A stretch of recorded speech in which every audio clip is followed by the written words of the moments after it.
Shalom saudara-saudara semuanya, senang sekali saya bertemu dengan saudara kembali di dalam ibadah Gereja Surabaya City Blessing Kemah Raja Wali.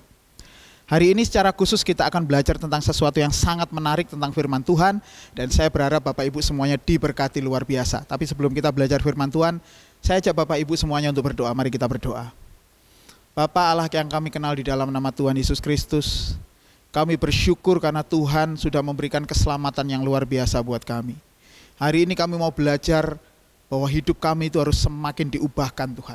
Pimpin kami supaya kami mengerti setiap firman-Mu yang keluar dari hamba-Mu ini, supaya bisa memberkati kami semuanya.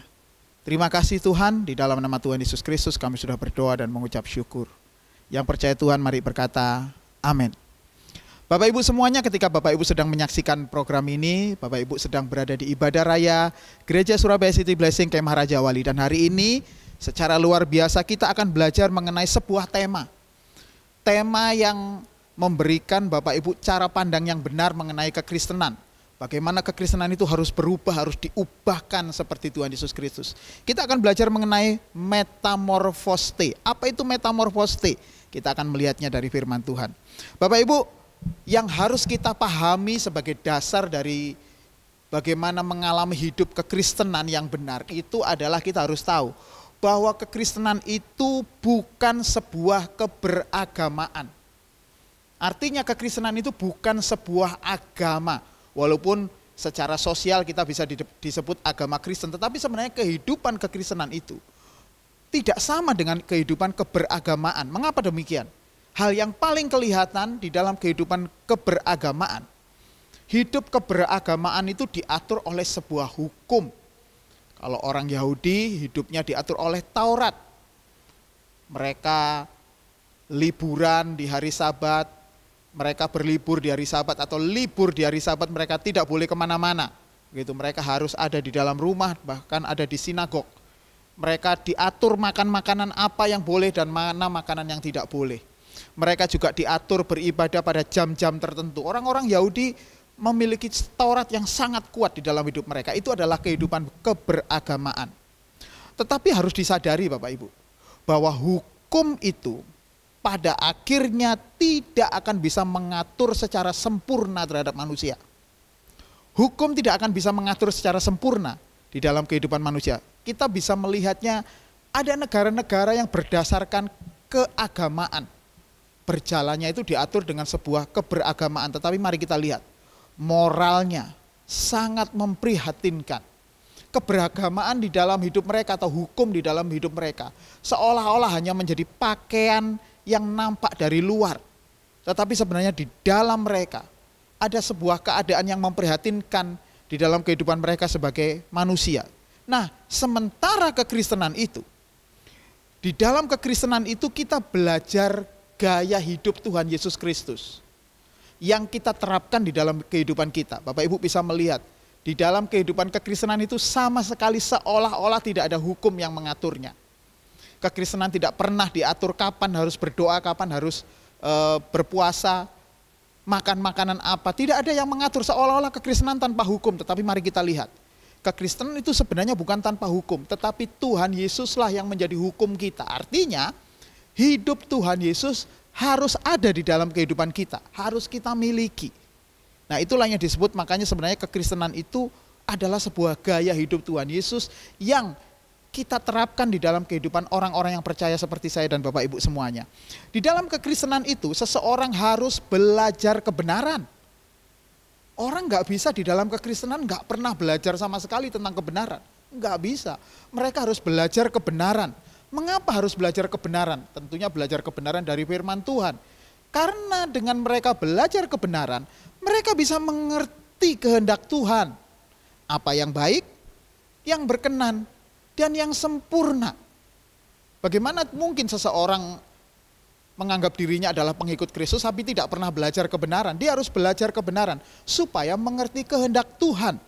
Nah, kehendak Tuhan yang benar itu bisa kita lihat di dalam pribadi Tuhan Yesus Kristus. Itulah sebabnya mengapa di dalam kekristenan Tuhan Yesus itu menjadi teladan hidup kita. Nah, yang luar biasa sekali adalah kata Kristen sebenarnya artinya adalah para pengikut Kristus.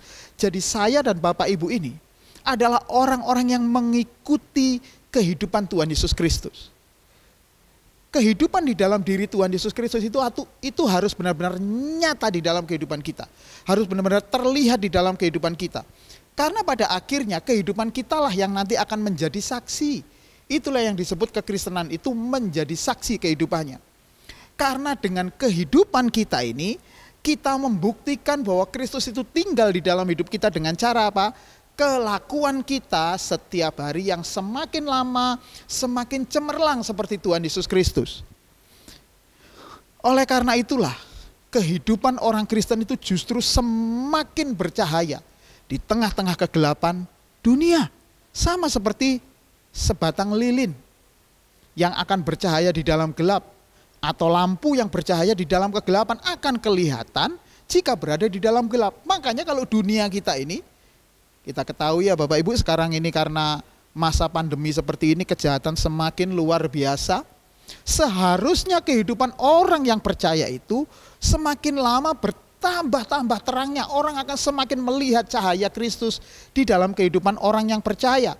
Jika ada orang yang percaya justru keadaan ini semakin membuat dirinya jadi ikut-ikut jahat sama seperti dunia, ikut-ikut perbuatan gelap seperti dunia. Sejatinya orang ini bukan orang yang mengikuti kehidupan Tuhan Yesus secara benar. Jadi Bapak Ibu yang harus kita ketahui adalah kekristenan itu adalah menerapkan gaya hidup Tuhan Yesus Kristus di dalam kehidupan kita. Sampai kapan? Sampai kita menutup mata. Sampai kita selesai dengan dunia kita. Supaya apa? Supaya Kristus itu tinggal di dalam hidup kita dan ketika kita pulang nanti ke rumah Bapa, Tuhan Yesus mendapati pribadinya di dalam diri kita, di dalam roh kita. Itulah kenapa kita disebut sebagai anak-anak Allah. Bapak Ibu semuanya, intisari dari kekristenan itu adalah, kita akan belajar intisari dari kekristenan ya. Seseorang akan diampuni oleh Tuhan. Perhatikan baik-baik, ini penting sekali. Seseorang akan diampuni oleh Tuhan sebesar apapun dosa maupun kemelesetan di dalam dirinya.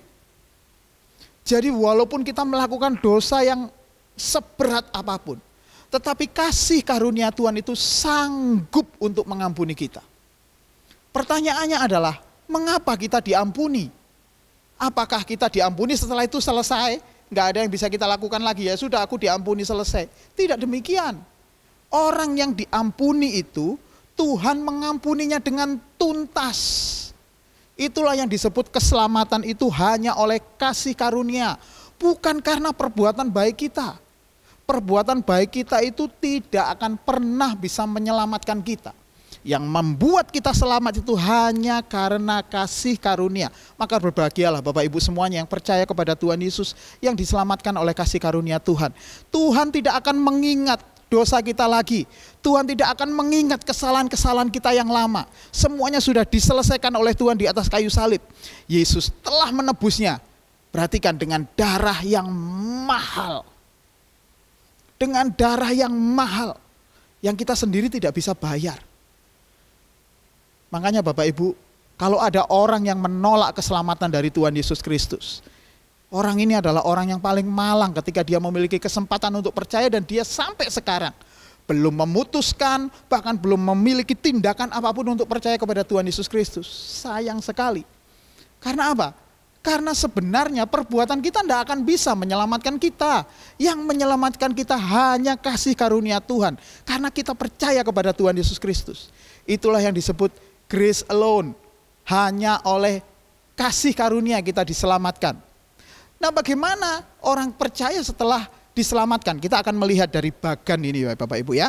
Setelah orang percaya itu diselamatkan, diampuni dosa-dosanya, dan kemudian dibenarkan oleh darah Tuhan Yesus Kristus, maka apa yang terjadi?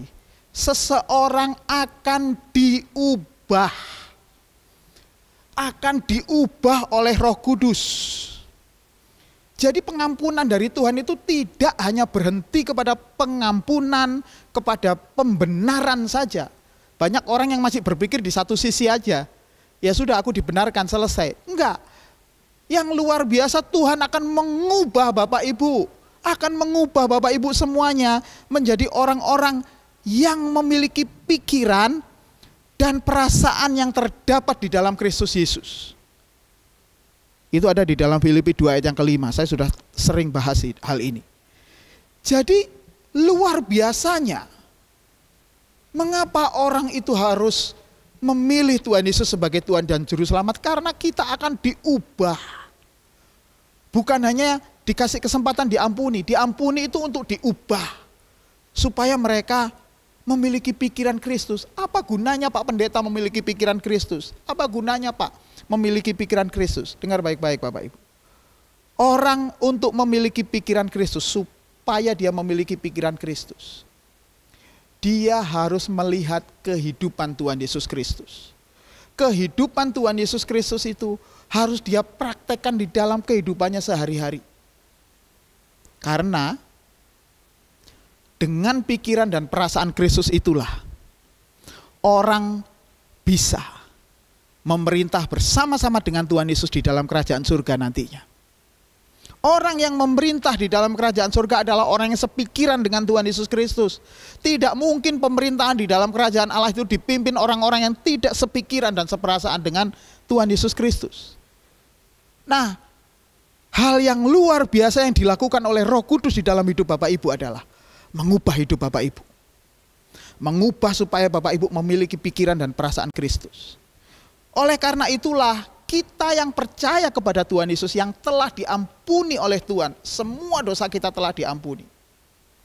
Maka yang harus kita lakukan adalah kita harus mematikan diri kita yang lama. Kehidupan yang lama kita harus dimatikan.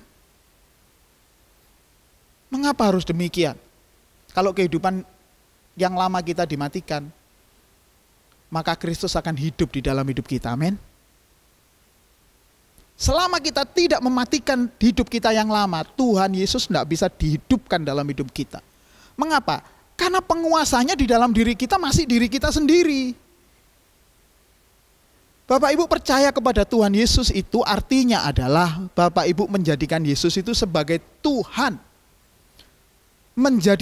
Menjadikan Yesus itu sebagai penguasa satu-satunya di dalam kehidupan kita.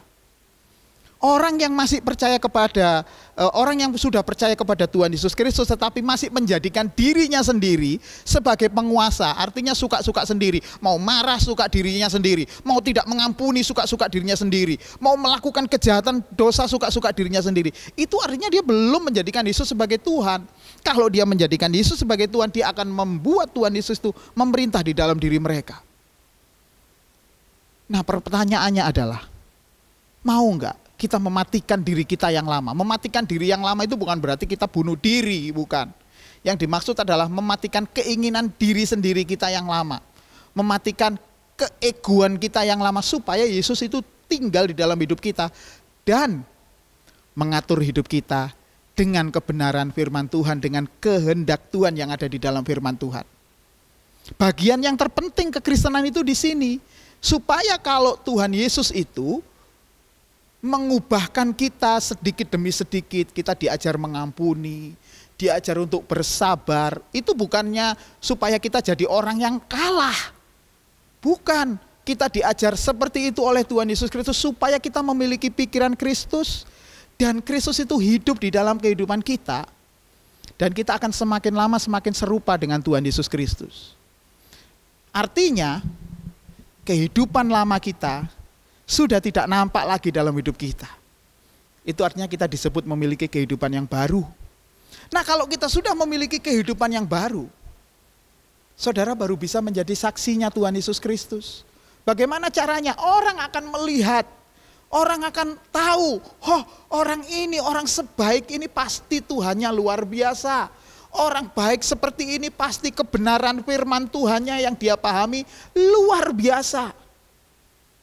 Dan Bapak Ibu semuanya memiliki kesempatan untuk diubah seperti itu oleh Tuhan Yesus Kristus. Jadi bagaimana caranya hidup kita bisa menjadi saksi Kristus? Lewat cara hidup Bapak Ibu tiap hari. Di mana hidup kita kalau semakin lama semakin serupa dengan Kristus, maka akan memancarkan Kristus. Memancarkan terang Kristus kepada setiap orang. Bagaimana tidak Bapak Ibu? Kalau kehidupan kita sudah semakin lama semakin seperti Tuhan Yesus Kristus. Mudah mengampuni, belajar melepaskan untuk pengampunan, sabar, rendah hati, tidak sombong, hanya berharap kepada Tuhan, bukan kepada apapun di dunia ini. Coba bayangkan, orang sekeliling kita akan melihat Kristus itu benar-benar tinggal di dalam hidup kita. Apapun yang kita katakan, apapun yang kita lakukan, semuanya berpadanan kepada kehidupan Tuhan Yesus Kristus. Orang lain akan melihat Yesus hidup di dalam hidup kita. Itulah yang disebut hidup kita memancarkan terang Kristus. Terang Kristus akan kita pancarkan kepada setiap orang yang kita temui. Itu kita akan menjadi saksinya Tuhan Yesus Kristus. Jadi Bapak Ibu, inti sari dari kehidupan kekristenan selain kita diampuni dan dibenarkan oleh darah Tuhan Yesus Kristus, setelah itu kita akan diubah. Diubah dari cara hidup kita yang lama untuk mengenakan cara hidup yang baru, yang seperti Tuhan Yesus Kristus, supaya hidup kita bisa menjadi terang. Dari tadi kita belum baca ayat firman Tuhan ya. Kita akan baca ayat firman Tuhannya di dalam Roma 12 ayat yang kedua. Roma pasal yang ke-12 ayat yang kedua.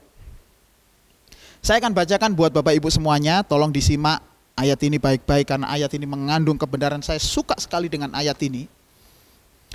Janganlah kamu menjadi serupa dengan dunia ini, tetapi berubahlah oleh pembaruan budimu, sehingga kamu dapat membedakan manakah kehendak Allah, apa yang baik, yang berkenan kepada Allah, dan yang sempurna. Amin. Bapak Ibu, ada satu kata yang mau saya bedah di situ. Karena kata ini sangat penting di dalam kehidupan kekristenan, yaitu kata berubahlah. Kata berubahlah di dalam bahasa asli teks Alkitab berbahasa Yunani koine menggunakan kata yang mungkin tidak asing buat Bapak Ibu semuanya ya. Kata apa itu? Metamorfoste. Metamorfoste, ya kan? Tidak asing kan? Itu sama seperti kita waktu sekolah dulu metamorfosis itu. Nah, kata metamorfoste adalah bahasa asli Alkitab di dalam Roma 12 ayat yang kedua tadi, kata berubahlah tadi, berasal dari kata dasarnya metamorfoo. Metamorfoo. Kata metamorfoste itu adalah kata perintah. Berubahlah. Itu. Makanya katanya jadi berubah menjadi metamorfoste.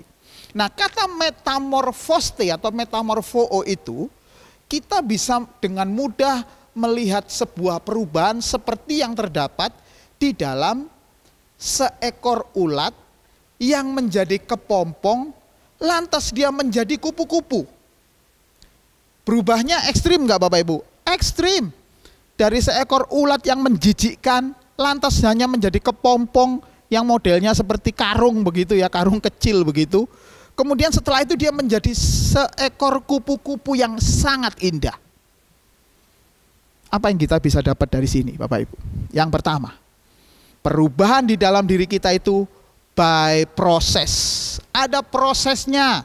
Tidak tiba-tiba orang berubah. Jangan berharap bahwa perubahan itu bisa dilakukan secara mistik. Enggak bisa. Perubahan di dalam diri kita itu by proses, dengan sebuah proses. Bagaimana prosesnya? Prosesnya harus kita ikuti dengan tekun.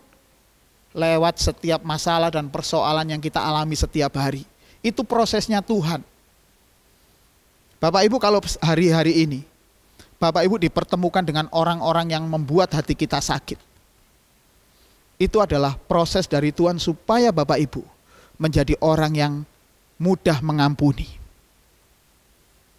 Kalau Bapak Ibu hari-hari ini diizinkan oleh Tuhan untuk tidak memiliki banyak harta, banyak uang, pekerjaannya selesai, oh pekerjaan saya di PHK Pak, ketahuilah itu proses dari Tuhan supaya Bapak Ibu bergantung kepada Tuhan, tidak bergantung kepada manusia. Nah, proses itu Tuhan lakukan terus-menerus dalam diri kita supaya kita yang dahulunya adalah produk dosa yang mungkin orang lihat sangat menjijikkan sama seperti ulat itu tadi. Kemudian kita akan berubah, diubah oleh Roh Kudus, diubah oleh Roh Kudus sampai nanti kita akan menjadi kupu-kupu. Bukan berarti jadi kupu-kupu semua, maksudnya adalah ciptaan yang indah. Ciptaan yang luar biasa di mata Tuhan. Bapak Ibu semuanya, sebenarnya ini adalah sesuatu yang sama Tuhan sudah harus diberikan kepada manusia pada saat di Taman Eden. Seperti Bapak Ibu ketahui, waktu di Taman Eden, Adam dan Hawa diciptakan oleh Tuhan menurut gambar dan rupa Allah. Tetapi karena dosa, mereka akhirnya meleset. Tetapi keselamatan itu membuat Bapak Ibu dikembalikan lagi seperti Adam dan Hawa. Diubah untuk menjadi indah dengan gambar dan rupa Allah. Seharusnya Adam dan Hawa bisa menyelesaikannya, tetapi sayang karena dosa. Nah, sekarang kesempatan Bapak Ibu semuanya untuk diubah. Jadi landasan dari perubahan hidup kita adalah perubahan itu dimulai dari hidup kita yang rindu untuk memiliki pikiran dan perasaan seperti Tuhan Yesus Kristus. Harus ada kerinduan yang luar biasa. Dan saya kasih tahu Bapak Ibu, situasi di dunia ini akan menarik kita, berusaha menarik kita agar kita serupa dengan dunia ini, serupa dengan manusia kita yang lama. Walaupun kita sudah Kristen, ditarik-tarik supaya kita serupa dengan dunia ini. Oleh karena itulah manusia lama kita harus mati. Kita matikan, tetapi Bapak Ibu jangan khawatir. Kabar gembiranya adalah bagi Bapak Ibu yang bertekun, Roh Kudus akan memberi kekuatan. Kita bertekun bagaimana kita bisa mengerti kebenaran kehendak Allah. Karena Allah akan bekerja di dalam segala sesuatu untuk membawa kebaikan buat Bapak Ibu semuanya.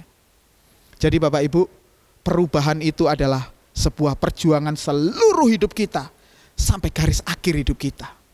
Maukah Bapak Ibu berjuang? Kalau Bapak Ibu bersedia berjuang, berarti Bapak Ibu bersedia untuk diubah. Dan kabar gembiranya Bapak Ibu, kita tidak berjuang sendirian. Bapak Ibu tidak akan pernah dibiarkan sendirian. Ada Roh Kudus yang akan memberi kekuatan kepada hidup kita, kepada Bapak Ibu semuanya. Dan kita bisa melihat perjuangan Tuhan Yesus Kristus yang telah menang. Seperti Tuhan Yesus yang menang, kita pun akan diberikan kemenangan oleh Tuhan. Karena kita tidak sendirian, kita bersama-sama dengan Roh Kudus. Nah, bagaimana caranya kita bisa menang? Cuma satu cara. Kita melakukannya dengan mata yang tertuju pada Tuhan Yesus Kristus, yang memimpin kita dalam iman dan yang membawa iman kita itu kepada kesempurnaan.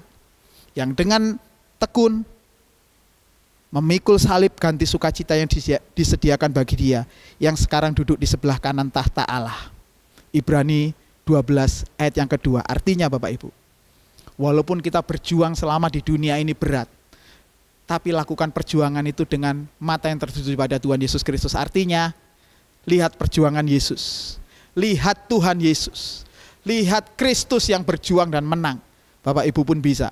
Karena kita memiliki Roh Kudus yang luar biasa. Jadi saudara-saudara, Bapak Ibu semuanya, pertanyaannya adalah, bersediakah saudara diubah untuk menjadi semakin serupa dengan Kristus? Supaya hidupmu jadi terang. Kalau Bapak Ibu bersedia, mari berdoa bersama-sama dengan saya.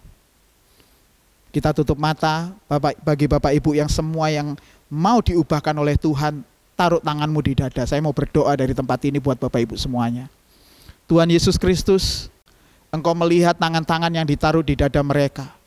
Itu artinya mereka bersedia untuk diubah oleh Roh Kudus, untuk semakin hari semakin serupa dengan Tuhan Yesus Kristus. Mari jamah mereka Tuhan yang naruh tangan mereka di dada. Pimpin mereka untuk mereka semakin diubahkan. Sehingga hidup mereka menjadi terang untuk sekelilingnya.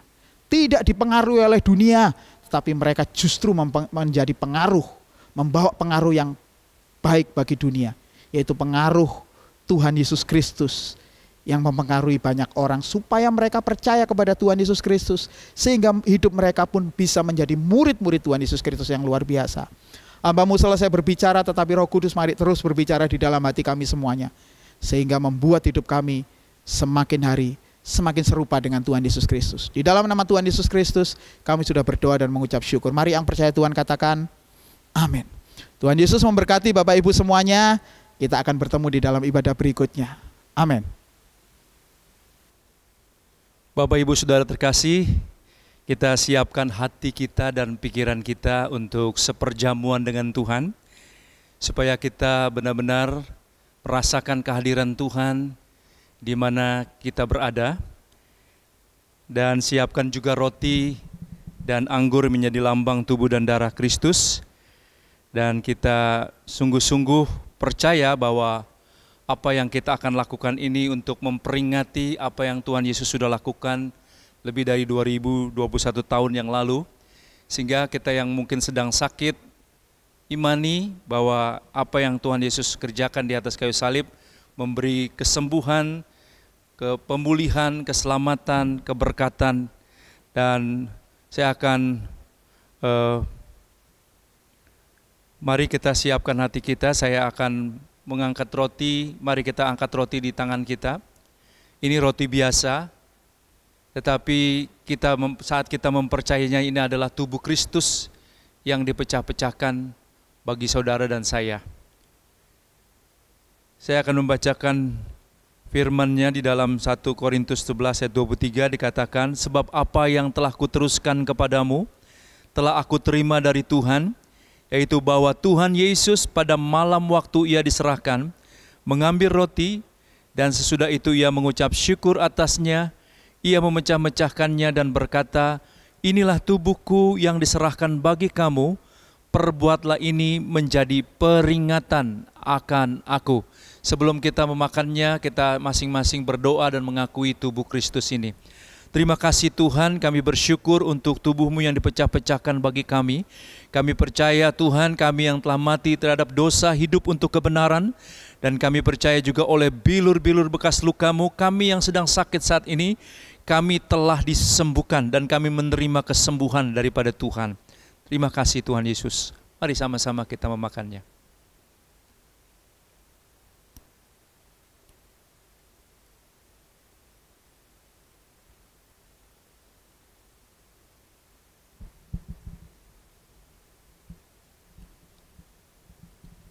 Kita menyiapkan anggur di tangan kita.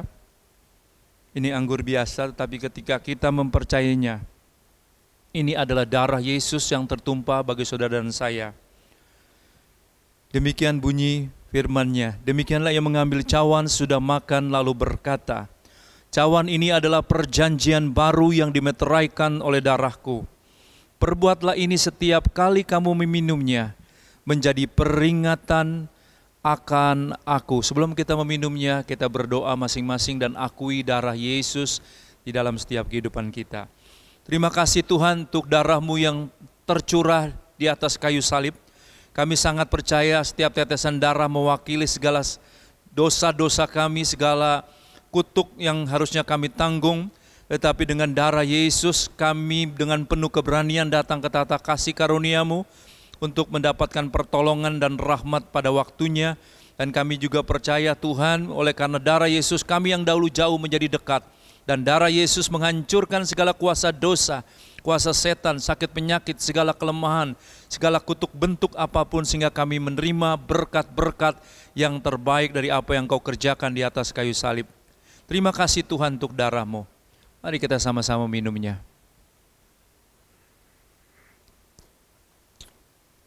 Bapak Ibu Saudara terkasih, mari kita bersyukur untuk tubuh dan darah-Nya. Masing-masing di tempat kita bersyukur, memuji Tuhan. Kita bersyukur atas apa yang Tuhan lakukan dalam setiap kehidupan kita. Tuhan, kami bersyukur, Tuhan, kami percaya di tempat kami masing-masing. Tuhan, di tempat kami melihat video ini, kami percaya Engkau hadir di tengah-tengah kami. Dan kami percaya kehadiran-Mu membawa rasa tenang, membawa damai sejahtera. Dan Engkau Tuhan yang adalah Tuhan penyembuh, bukan kami yang menyembuhkan. Tetapi tangan-Mu ditumpangkan untuk setiap pribadi lepas pribadi. Di mana kami menonton video online ini, Tuhan, ibadah online ini. Tuhan, tumpangkan tangan-Mu, sehingga Tuhan aliran daripada kuasa darah-Mu. Dan Tuhan, kuasa bilur-bilur-Mu menjamah setiap tubuh kami yang sakit.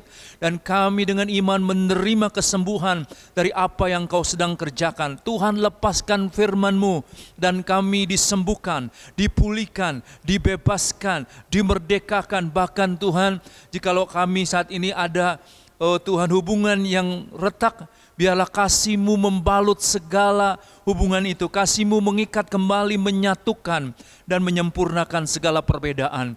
Kami bersyukur untuk tubuh dan darah-Mu yang Tuhan sudah curahkan dan sudah lakukan di atas kayu salib. Dan kami percaya saat ini, kami yang percaya telah disembuhkan, dipulihkan, dibebaskan, dimerdekakan, dan kami diperlengkapi dengan kuasa-Mu Tuhan. Terima kasih Bapa, kehadiran Tuhan memberikan rasa aman, rasa tenang, dan damai sejahtera yang dalam. Terima kasih Tuhan, dalam nama Yesus kami bersyukur dan berdoa. Haleluya. Amin.